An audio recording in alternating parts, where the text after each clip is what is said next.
Casey at Mylene, paparating na ang pagsusulit sa Ingles. Hindi ko pa alam kung makakasagot ako ng maayos. Kaya nga kinakabahan na ako. Huwag kang mag-alala. Bakit hindi tayo magpatulong kay teacher? Anong problema mga bata? Ma'am, hindi ko pa alam ang mga sagot sa pagsusulit. Baka matatagalan ko sa pagsasalita ng Ingles. Kami rin po, teacher. Hindi po namin masyadong maintindihan ang katanungan. Huwag kayong mag-alala mga bata. May paraan tayo para sa inyo at ito ay tinatawag nating pagsasaling wika. Ano po iyon, ma'am?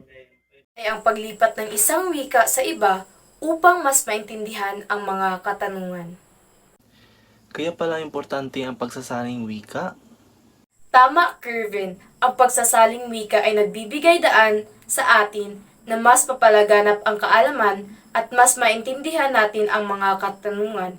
Ito ay mahalaga sa ating pag-aaral. Opo, ma'am, at gagamitin po namin ito sa aming pagsusulit. Salamat po, teacher, sa tulong ninyo.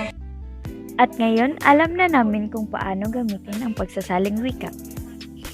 Sa dula-dulang ito, natutunan nila Kervin, Casey at Mylene ang kahalagahan ng kanilang guro na ang pagsasaling wika ay isang mahalagang kasanayan na makatutulong sa kanilang pag-unawa at komunikasyon, hindi lamang sa paaralan kundi pati na rin sa buhay pang araw-araw.